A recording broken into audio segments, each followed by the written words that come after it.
Hello, everyone, and welcome to another episode of the Jens Heitland Show, where I interview experts from different fields to connect the dots of innovation and entrepreneurship. Today's guest is a strategist that designs experiences to create cultural change. He's the co-founder of Architecting Curiosity and runs a personal consultancy coaching practice. We met a couple of years ago at the College of Extraordinary Experience. Please welcome to the show Anthony Rocco. Hello, Anthony. Welcome to the show. How are you doing? Oh, Jens. I'm doing pretty well today. It's San Francisco summer, so it's nice and chilly. And I've been looking forward to this since we last talked. So thanks for having me. Me too. It's a little bit rainy today and a little colder than the last weeks, but can't complain. And it's evening, of course. Now, so looking forward to our chat. Let's dive into it. So before we go into innovation, strategy, experience design, and a lot of other interesting topics you work with, tell us a little bit about yourself. Who are you? What is your story? How did you get to where you are today?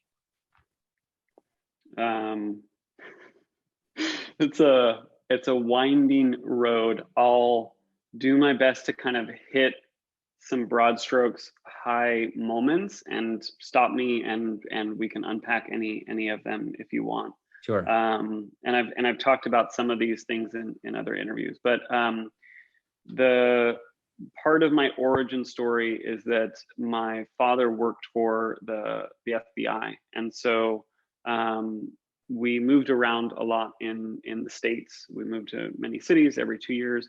So there was a little bit of identity shift and changing. I got to actually play with kind of reinventing myself and these sorts of things. At the same time, my mother's family, I was raised in the Mormon church, which is a kind of an American religion of the last 150 years or so. And part of that religion has a lot of community rituals that really inform how I think about community formation, relationships, and experience design in and of itself.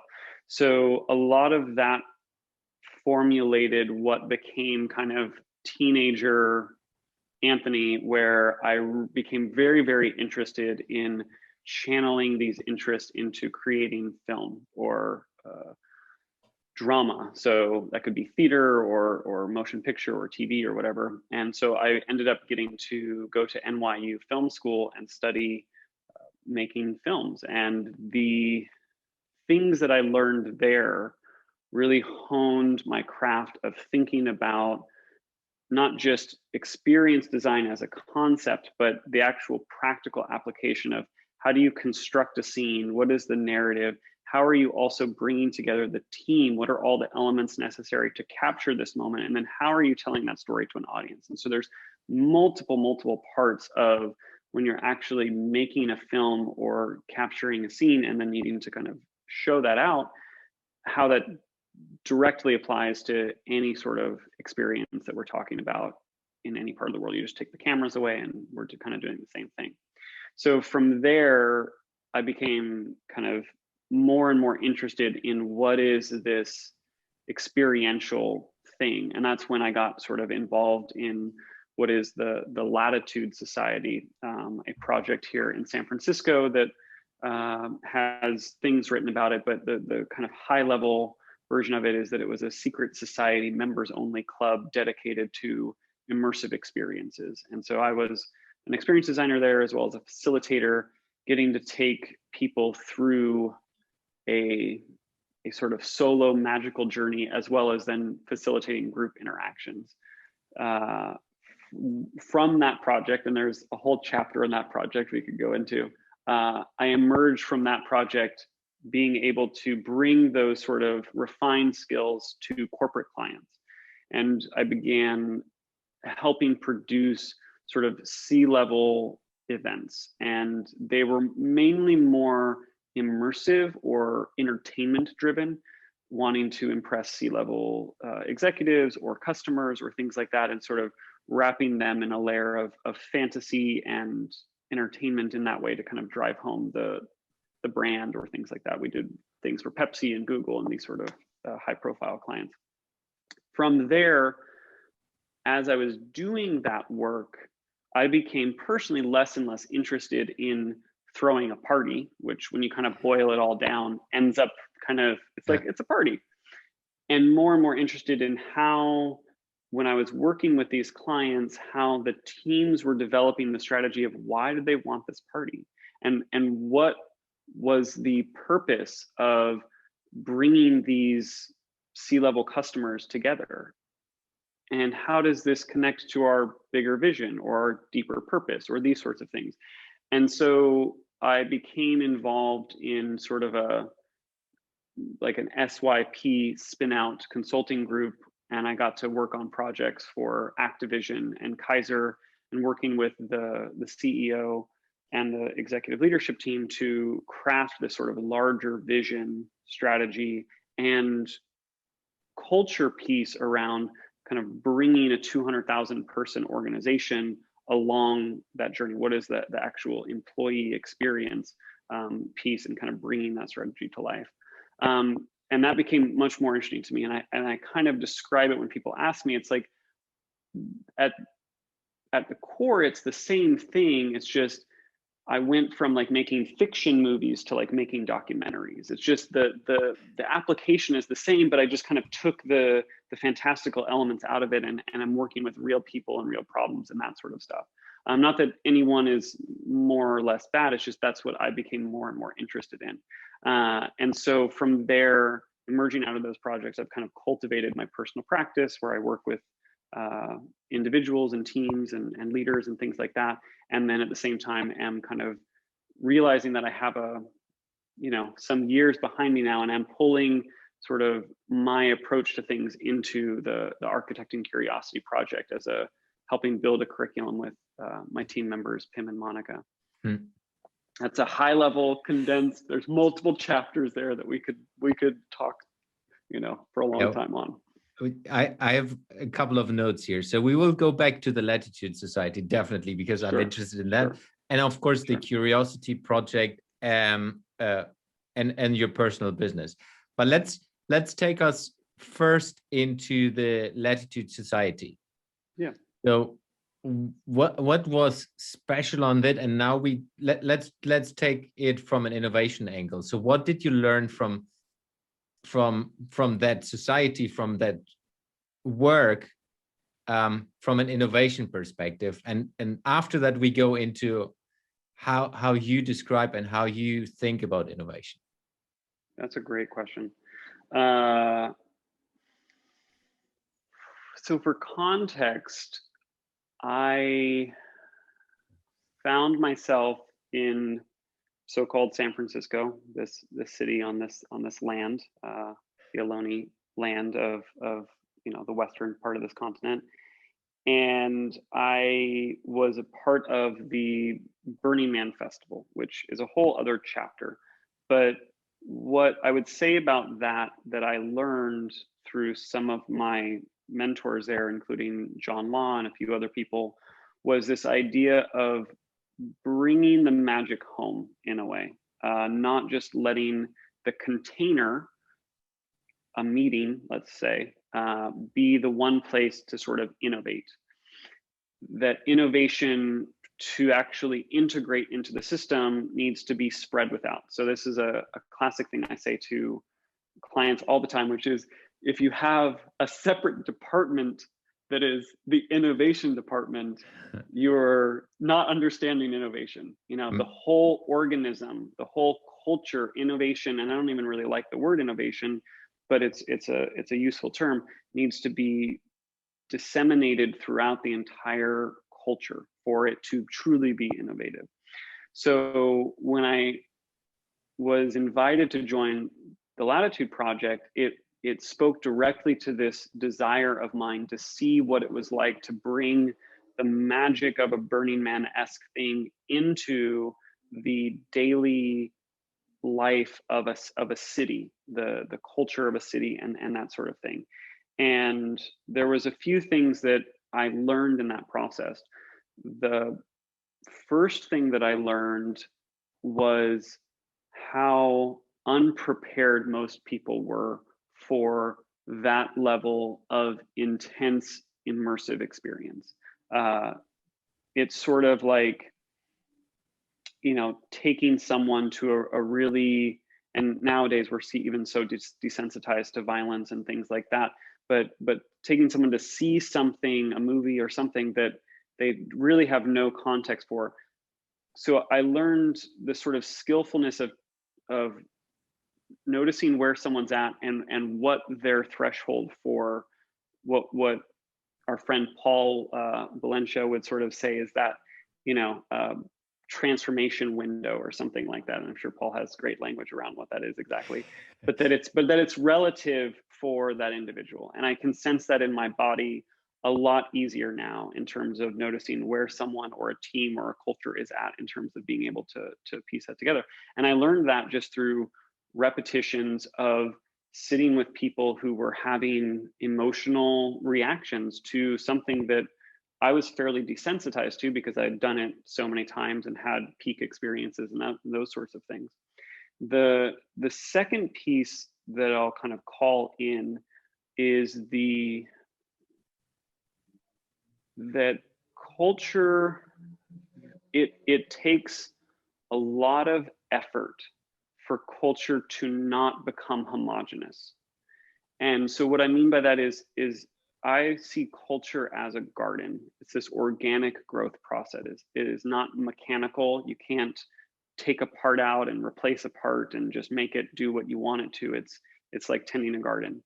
And oftentimes, if you're not tending the garden properly, one thing will start to take over. And it's fairly, in my backyard garden, my girlfriend is currently battling parsley, which is a relatively innocuous thing, but the parsley is just popping up everywhere.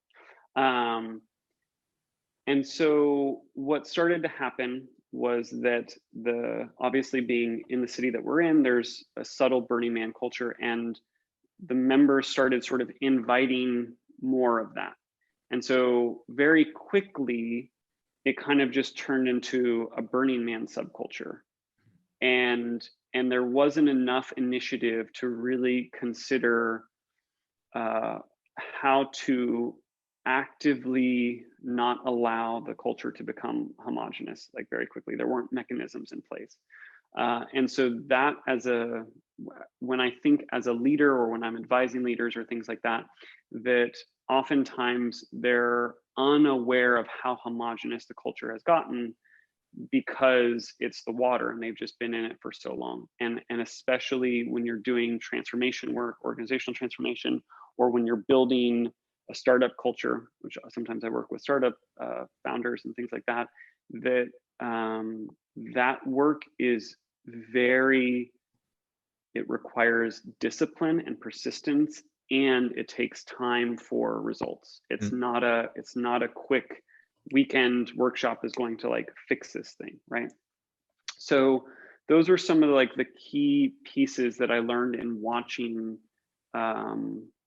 things play out with some of the leadership, with the culture of the members as it evolved over the course of the year and a half or so that I was part of that project. I'll kind of pause there and see where you want to go. Is the project still available, or is it still alive? Not anymore. There are articles. I don't know if there's a book, but there's definitely articles, videos. There's a documentary called In Bright Axiom, which I am not in, which is another story. Yeah, I think those, and yeah, if people search the Latitude Society San Francisco, they'll find a rabbit hole of content. Yeah, I will try to put it as well into the show notes so people can straight away link through it. So absolutely awesome story. I could dive deeper, but I need to drag us a little out.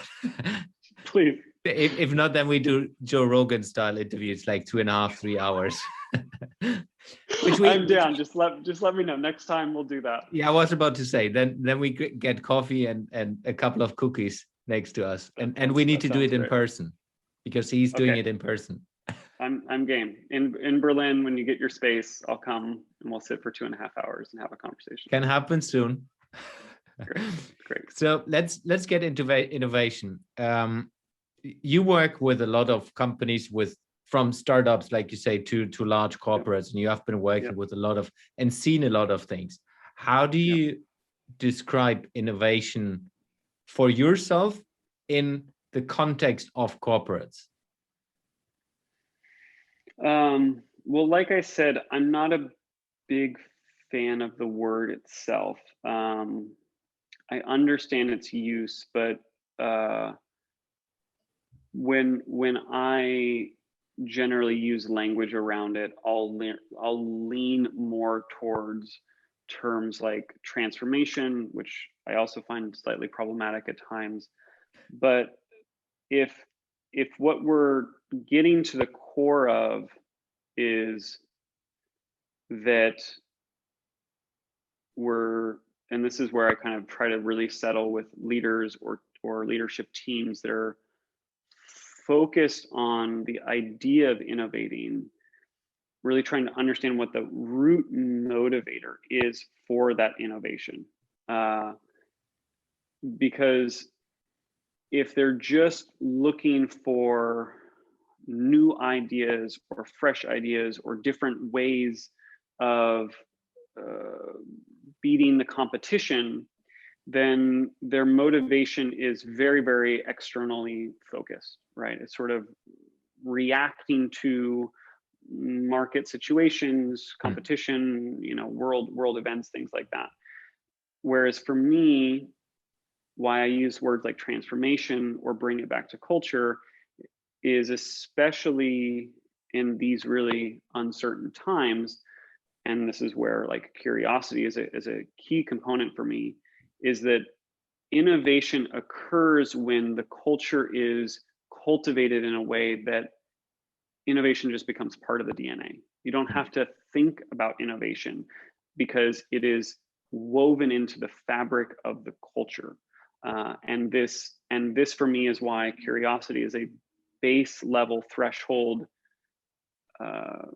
sort of need, ability, talent, mindset, whatever word you want to kind of use, to get everyone on the entire employee culture to that place of curiosity being cultivated, because from there innovation occurs. Innovation happens when there is circulation of information and ideas, the collision of people from different departments having conversations, and I can do the laundry list of all the, we all know the same examples of like how this got innovated and blah, blah, blah. And it's oftentimes from those sorts of cultural design pieces or experience design pieces from, certain companies creating the architecture of their offices to have more, diverse collision of departments and that sort of stuff, so that ideas sort of spread up.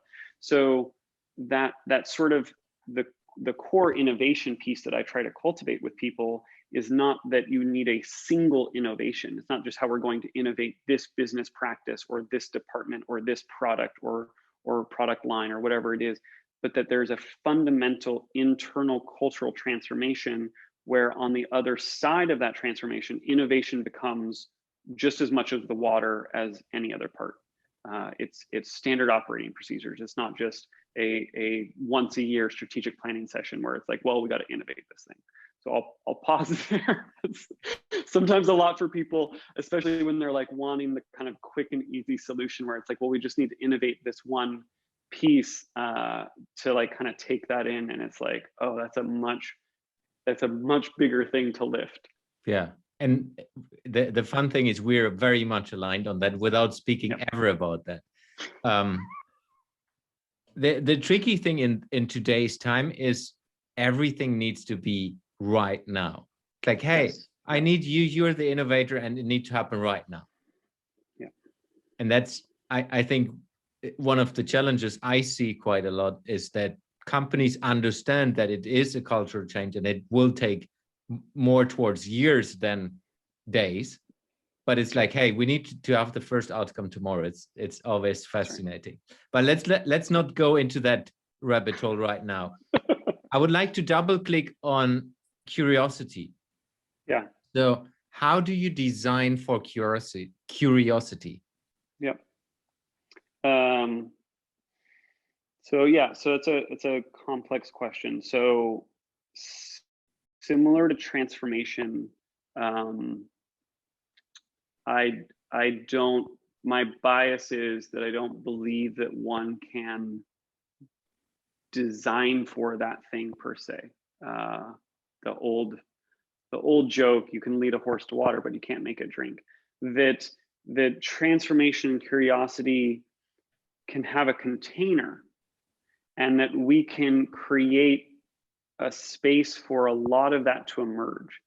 And yet the participants or the employees or the customers or whoever it is that we're designing that space for have to also actively take a step, got to do a little bit of work. So it's a subtler relationship rather than I can just make this thing happen. And yes, we can create containers that spark inspiration and have emotional impact and all those sorts of things. And yet, what will oftentimes happen is that those experiences will dissolve into memory. And some of our other friends, we have a lot of overlap. I'm thinking of some people. Aga specifically, I think, talks a lot about how that quality of what is the lived of an experience, like the lived sensation of experience versus like the memory of the experience. And so for me, it's less about designing for someone to have an experience of curiosity. I can spark that in someone and have them, but it's more about creating the training, the experience of doing the reps that are necessary for you to build that muscle. Because for me, curiosity, like innovation or like some of these things, is a muscle memory. And so when you're doing daily exercises, especially if they're just little bits every day, you're going to have a much higher capacity for that thing is just going to be kind of happening. You won't even need to like really think about it. It's just going to be there. So for me, the container is much more about shifting this idea of education the way that we often think of it, because to me there's training and there's sort of education of cognitive information. I can give you a bunch of information about how curiosity works in the brain, the neuroscience of it, how it's the same parts of the brain that register hunger or sexual desire, and that when it is satisfied you get the same sort of dopamine hit. That's all great, but if you don't do the muscle memory of it, just the same way I can tell you how your body work, but if you don't do the awareness of it, you're not going to have access to that memory. So shifting that education piece into more of the experience design piece, where you need to be doing something and building that muscle so that the memory doesn't fade as quickly over time. And that requires like a little bit every day for longer periods of time. So one thing you have launched, I think it was last year or this year, is the Curiosity Project. Yeah, architecting curiosity. Yeah. Yeah, sorry. Tell us about what is it? How are you doing it? Who is involved? A little bit the backstory of it as well. Sure. So right now it's a trio. It's me and Pim and Monica, and I've known each of them for many years, and I'm kind of the intersection point that kind of brought us all together. And they all have sort of their own amazing backstories as well. But I think that for me, the way that I kind of think of the origin story is that like in writing a song or something, like the curiosity just kind of was knocking on all of our doors and wanting someone to kind of like listen to it and help kind of channel the pieces. And so through our kind of collective, we're kind of a band making music together. It's like we kind of concocted this curriculum that brings together all of our kind of passions around what curiosity can be.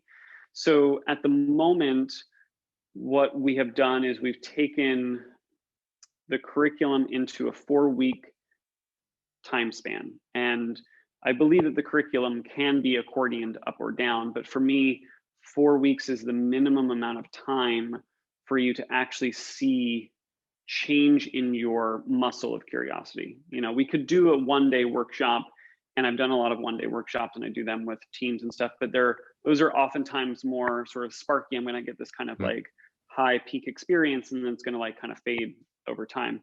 4 weeks in any training is going to give you that thing on the other side, that you're going to have a stronger, more toned muscle. And so it's a combination at the moment, and this may evolve in time whenever, if someone's listening to this, you know, many years from now, that we do sort of in person or on Zoom workshops where we work with the cohort to kind of go deeper. And then the cohort as individuals have kind of daily homework assignments that are done through, you know, a little app that we have that kind of delivers these experiences and activities. And those are designed to kind of, again, do this little 5-10 minute a day muscle sort of strengthening, tensing of the curiosity muscle. And we do this by focusing on 6 principles that build progressively to get you to that more, what we would kind of call just innate state of curiosity, where you're not having to turn it on, you're just there. And so the principles work in that way, where they help you kind of focus on things that you can actually do in the moment, to ask a better question in a meeting, to kind of work with a coworker or a client in a way that is bringing that openness and curiosity to the situation, and oftentimes then leads to the innovation. Like, innovation is an outcome from having practiced the curiosity muscle. It's like, well, now I can, you know, access those like creative ideas in an easier way. So it's kind of a program where you guide people through an experience and content. Yep. If I understand you right. So for whom is it? At the moment, we are working with individuals that range at different moments in life. Oftentimes people are finding us because nothing else is working. Right? They're kind of like in that moment of transition, whether that's career, whether that's romantic, whether that's life stages, becoming a parent, retiring, things like that. And oftentimes what happens in major life stage rite of passage sort of moments is you kind of look around and you're like, wow, I just lived that really big chapter and I'm facing this new chapter, and what is it that I want to cultivate? And oftentimes, especially when you're walking into the unknown, which all of us have kind of been doing as a world, walking into, you know, this future, this very unknown, uncertain future, the realization that the curiosity as a muscle that we all used to have access to, that maybe got, you know, kind of dampened by school or education or our career or whatever. We have people who are, you know, 20-year-long career creative directors who don't feel like they have any creativity in their life, you know, that are coming to us going like, why did I used to have this thing and now I don't? And yet my title is creative director, or, you know, manager or whoever, or founders or things like that. So it's a wide range, but it really focuses on people who are ready to know that they're stepping into a new chapter and really want to cultivate this new mindset or this muscle that's going to have them walk in a way that's different than they've been doing maybe for the last 5, 10, 20 years or whatever. Yeah. So do you say that's a prerequisite as well to join? Like, you need to be in a life moment that is changing, or? I don't necessarily feel like you have to. I think that we're all in some way at a life moment, you know, in smaller ways. I feel like that anyone who is interested in this thing and looking to shift even just the way that they're working, the way that they're relating to people, their romantic life, that this can kind of have profound impacts, even in kind of short-term stuff. So it might not be because it just depends on what you're applying it to, right? Well, it's like, well, I'm not going through a huge life stage right now, but I have this project that I want to apply it to. And this same kind of framework and model can be applied to some major things as well as some minor things. So I don't think it's necessarily a prerequisite. No, but it continues to evolve. So I sort of imagine a future where the curriculum focuses much more specifically on, maybe it's romantic, maybe it's career, maybe it's this, maybe it's a focused age group where people all sort of experiencing a similar thing at a moment. But at the moment, we're just kind of taking anyone that's curious enough to want to, explore this with us. Yeah. I have a couple of listeners who are in a stage of life, like they're working in the corporation and they're thinking, like I did a couple of years back, hey, maybe I will do my own business. Would you be up in playing a situation through with your curriculum and your way of thinking of, hey, there's a person on the borderline of stepping out into the unknown, which is like, hey, I'm not sure if I want to do it. I'm anxious. Totally. How would that work? That's right. Again, that's a beautiful moment. Sometimes I would even say, oftentimes people, I know I'll speak for myself, when I have been in that situation, it took me even years to realize that I even wanted to consider stepping out on my own, right? That like, even just getting to the point where I'm going, maybe I could step out on my own, indicates to me that there's already been some amount of time of like, whatever this thing was, it's not working, right? So what I would say for that person stepping into our thing is what the 4 weeks as it is right now will sort of offer them is a way to, and we kind of, again, I think of things in a organic metaphor. So we think about what are the seeds that you actually want to sow for the life that you want to live, right? So an example, and I'm going to kind of pull on you a little bit because people know you and you're an example. It's like, as you step into this like thought leadership-y sort of thing, there's a world in which you're flying around, traveling, 200 days out of the year, to go give talks and all that sort of stuff. And it's like, on the surface, that's really cool. But also like, then you're not with your kids like 200 days out of the, so it's like, there's an actual, like, let's go into the lived experience. And this is where experience design really comes in, of like, what is that future lifestyle that I actually want? Like, because on the surface, it's like, oh, that's cool.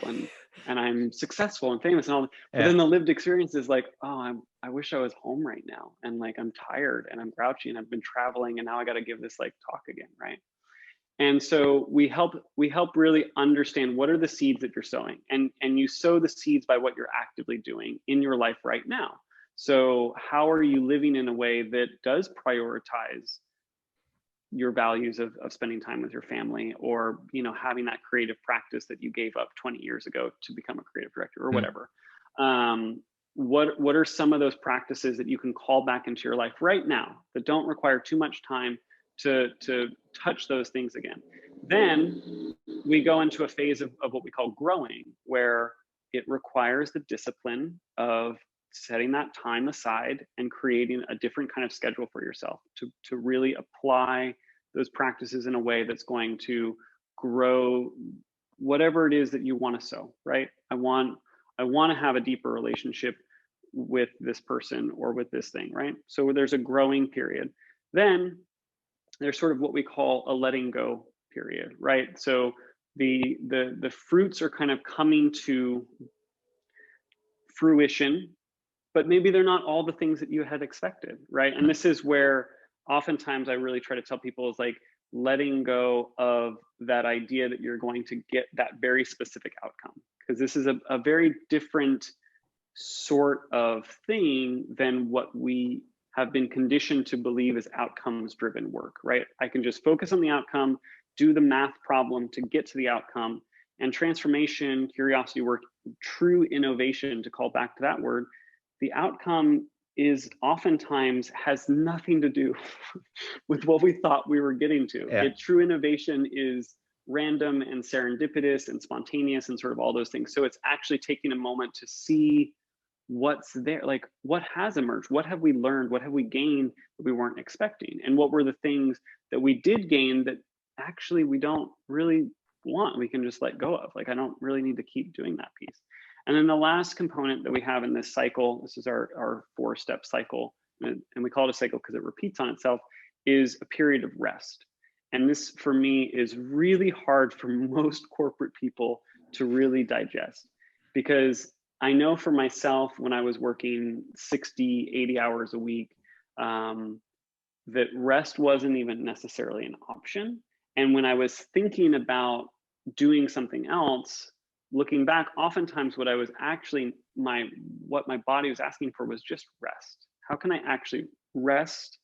And rest is not, well, I'm going to go on vacation, but I'll still be on my email and I'll still be on Slack and all these sorts of things. And the last thing I'll say about rest is a really great example. The way in which ideas in the brain actually work, like this goes back to a neuroscience kind of perspective, is that it is when we are sleeping, when we are resting, that the collision of things that we would keep in separate categories are actually able to come together. And resting can also be when we're in a flow sport, or when we're like, deeply meditating, or when we're deeply enjoying food, or, these sorts of things where we're not thinking the problem through. Oftentimes, if you've ever had a eureka moment, like why we call it a eureka moment is because you are actually doing something completely meaningless or distracting, or just playing with your kids with some Legos or whatever, like, and then it just like clicks. It wasn't a thinking the problem through. You had all the information and your brain just kind of put it together in the moment of rest. So we actually, training for rest is really hard because it both requires time and space, but not too much effort. It's like not too much effort, but just enough that you can soften into the space of letting your brain do what it naturally does. Love that, because I have that very, very often right now, the last couple of weeks. Like, yeah, I was very, very intense working, and then I lowered the work capacity and started back with my personal coach trainer, getting into triathlon sports. I'm now already, what is it? It's like 3 months in. And I'm now back into shape that I'm regularly training every day and so on. And right. And it's like, I'm getting so much good ideas when I'm out running. It's like, holy crap. So sometimes like I'm stopping recording all the 20 ideas and then I'm running, and then the brain is cleaned up again. But it's exactly, so fascinating that you basically clear so many thoughts. You bring them all together in like an hour run, and it's like you come back with like, okay, everything's solved. Right. And and what's beautiful about that is like, running does that for you. Like for someone else, it might be like baking, or for someone else, it's like meditation, or for someone else, it's like sewing, or, like doing something that is like, you're just hyper focused on the moment, and you've let go of all those other thinking through the ideas and got to get to the outcome. And that's, I think, the biggest thing for me is what curiosity does is it helps kind of hold your hand as, someone in a corporate environment where corporate culture is oftentimes not curious, not innovative, to say like, oh, actually to get to stronger outcomes, but it's sometimes mysterious what that outcome will be. We need to be willing to step into these ways of working that are really oftentimes, if not explicitly, implicitly not allowed, shamed, these very much trained out of us. Yeah. So it's a very, this goes back to the latitude thing where it's like, I've learned a lot about, it takes, it's these little steps. Organizational transformation, you want to like do it in a weekend, but it's going to take a lot of little steps to get executive leaders, to get, frontline workers, everyone to like begin to train that culture differently. It's a training process. Yeah, and it speaks to the same perspective of it's a muscle memory, where you need to do this day in, day out, getting into a rhythm. Because if we just stay with the example, me getting back into running and cycling and the other sports, was it didn't came the first couple of weeks because I was still not used to it. Was running was difficult. Like, holy crap, I was running like 2 hours last year, and now I'm barely able to run 20 minutes. So it, like, my brain capacity was focusing on pain rather than on the experience. And like resistance to like, am I really gonna get up and go do this? Like, exactly. I don't want to. Exactly. This sucks. Like all that. Yeah, that's a whole process. And when it's back into the memory of the muscles, then it's like, okay, it's just going to happen. You're getting up in the morning whenever you train, and you get into the flow state fairly quickly if the body's used to it. I guess it's the same way, like you explain, and even more important, I believe, from a corporate perspective, because it's such a thing that's not happening regularly. I mean, I've been 20 years in corporates, and it was like I haven't seen that too often, where it's like, hey, let's take a step back. Let's pull the handbrake and let's just think and just rest. That's right. And it's go ahead. One last thing. So what I was going to say is there's a very simple way I kind of bring it down to something that's kind of digestible, which is, for me anyway, through the process of education and going into corporate work and working in corporations and stuff like that, the mode of working oftentimes is focused on having the answer rather than the muscle of asking good questions. And it is not until we are sometimes managers or higher up that we even start to retouch that muscle. And maybe for you in your experience, like when you have a really amazing like story going from like frontline to like all the way up. And as you go up, you're like, oh, I haven't been training that muscle of asking questions. And now I gotta like ask these questions. So, but that, to that point is if we can very subtly shift that, why is that the case? Why do we believe that everyone just needs to like have an answer readily rather than train the muscle of like asking really good questions? And if teams all the way through the organization, up and down and side to side, can start to cultivate this muscle, to your point, the more that it's there, the easier it is to drop into the flow state. The better questions we ask, the sharper the answers will be, the stronger the innovation will continue to be over time, rather than just in a 1 day or week long or month long cycle. And that to me is the big difference, is that muscle of asking good questions. Yeah. I would like to close this now, because we're already far in time, and I would like to get us towards the last end and keep some be continued. Joe exactly. Rogan next time. Okay. We need to do another one someday, definitely. So let's get into the last part, where I'm asking a couple of rapid fire questions, which are not so rapid and not so small.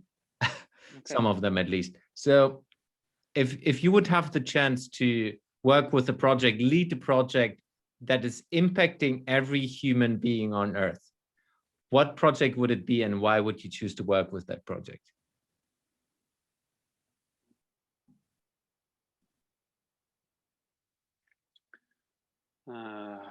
It's a great question.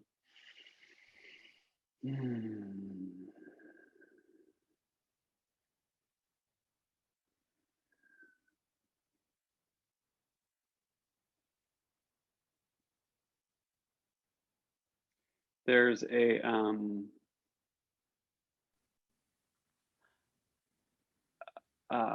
my answer, I mean, it's such a good question. I'm just drinking in how good that is.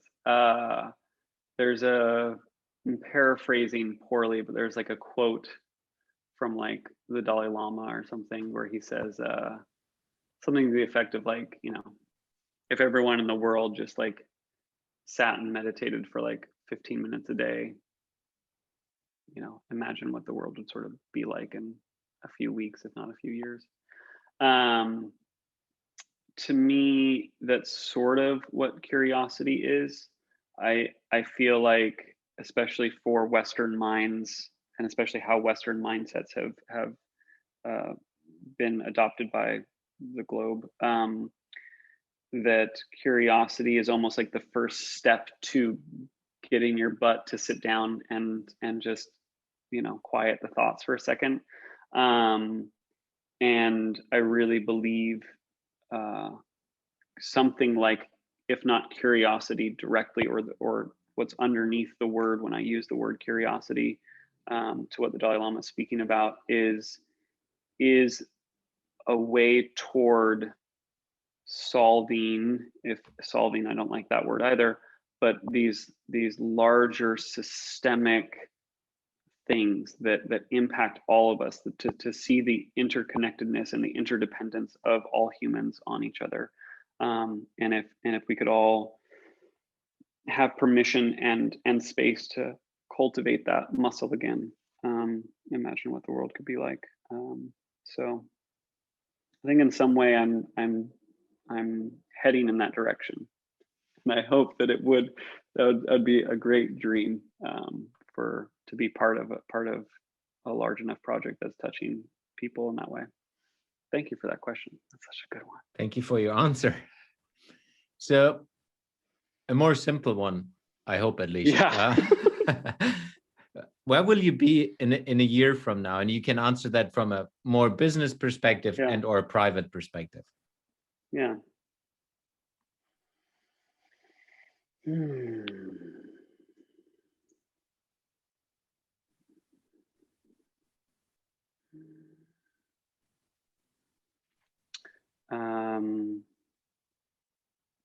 I don't know.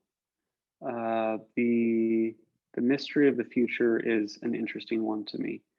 Some of the North Stars that I have would be to see architecting curiosity and the ways in which this curiosity project blooms, but continue to tend the garden of curiosity, attempting to practice letting go of what the fruits of that garden bear, but knowing that just investing the time and energy brings me personally joy and meaning in my life. Outside of that, I hope to continue to deepen, like we're talking about, the embodiment of some of these things, that it is more just the baseline muscle memory is stronger and richer in that way, and to share that with my neighborhood here in this city, and in a year it would be really cool to be able to freely travel to Europe and hang out with you for 2.5 hours. So that would be really cool. Hope longer than 2.5 hours. It's just the podcast recording that will be 2.5 hours. Okay. Let's figure it out. Yes. If not, I come over. Yeah, sounds great. So how do you keep yourself informed and up to date on topics that interest you? I think the key is what interests. We sort of have a check-in question with the team, where we'll sort of do like, what are you curious about right now? For me, I'm a big fan of learning things from other people. So I'm generally not that informed through technology. I like to I'm also very curious and very interested in people and in the relationships that I have with those people. So I spend a lot of time learning about the people in my life, spending time talking to them, asking questions. But one of the things, a good example of this, I was trying to look for an example to kind of solidify it. Here we have a local college radio called KALX, KALX, Berkeley, that is humans of all ages who take vinyl, which is mind-blowing, and put it on a record player and broadcast it through the airwaves to radio. And I can now listen to this streaming on my computer, which is really cool. But it's live, and it's a human that like selected 10 songs to play this hour, and that's very different than like, and I sometimes use Spotify to listen to like an album that I don't have, but it's very different than a robot picking 10 songs that it thinks that I should listen to. So I'm a big fan of human curation. Of there's certain DJs that I like more than other DJs. Asking my friends what they're listening to, what films have they been watching. I generally don't like the experience, whether an algorithm or a robot recommends something that I like. I don't like the experience of that. For me, the experience of exchanging information is in and of itself something that brings me a lot of joy, being human. So I like to share that with others. What are you listening to? What are you watching? That sort of stuff. Yeah, what I love about that is you get also always a flavor of their opinion or their point of view to a specific topic. It's not just unfiltered, which is always good, because then you have a discussion point. Maybe you argue on things because you don't like that view or whatever. That's right. That's one of the reasons I love podcasting and being the host of a podcast, because I meet at least 3 people per week now where I'm not connecting on a daily basis, and I learn from them every time I learn something. And it's just brilliant to dig into different topics, and then reading or learning about the Latitude Society and other things I've never heard about before. Yeah, and we've met in a castle, and we have friends there who I've known for 5 years, and they're like, yeah. I didn't know you did that project, and I was like, well, we never talked about it. We have other interests that we share. Exactly. So that's part of like any relationship you're in. You're like, well, this person has decades of experience and stories that I can dig into that are very interesting. So let's get to the end. So where can people find the Architecting Curiosity yourself, and how can people reach out to you? So the Architecting Curiosity is just architectingcuriosity.com. And that website has a newsletter that people can sign up for. Right now, we're kind of ad hoc setting up dates amongst our kind of trio that aligns with our schedules, because we're all also have our own kind of private practices and stuff, to have cohorts, to have students kind of join. Yeah. So the best kind of thing to do is join that newsletter so you can get informed of when the next class will be. We've kind of been doing every other month. There is a plan in the future to do more monthly or more regular things. And also right now we're slightly more US time zones. It's sometimes late for Europe, and we don't have a GMT +8 yet, but we're working on that. So newsletter is really great because we'll hope to spread time zones out in the coming year. For me personally, I'm always happy to have a conversation and chat with people, to be a thought partner or consultant or coach or whatever sort of word is appropriate. They can just find me on LinkedIn. You can reach out to me. You can send me a thing, say, I heard you talk, something that you found curious about this conversation, and we'll start a conversation on LinkedIn. That's generally the best way for me to have a chat with someone. Awesome. Anthony, thank you very much for your time. It was a pleasure talking to you, and I'm really looking forward to the physical meeting and the long form podcast with you. If this is any indication of that, it's going to be a lot of fun. So thank you for having me on your show. This was a lot of fun. Thanks a lot. Cheers. Cheers. Thanks for listening to today's episode. You will find the links and resources in the show notes of this episode. If you would like to support the podcast, the most impactful thing you can do is subscribing to the show on any of the podcasting platforms and give me a review. This will help me to reach more innovators around the world and bring some of you into the show. If you have any question to the guest or want to engage with me, feel free to reach out to me on my public WhatsApp at +49 151 7033 1176. I will repeat, +49 151 7033 1176. It's all WhatsApp, texting only. Or follow me on social media and contact me there. And finally, if you look for someone educating you or your team on innovation culture coaching, have a look at heitlandinnovation.com. Thanks and see you in the next episode.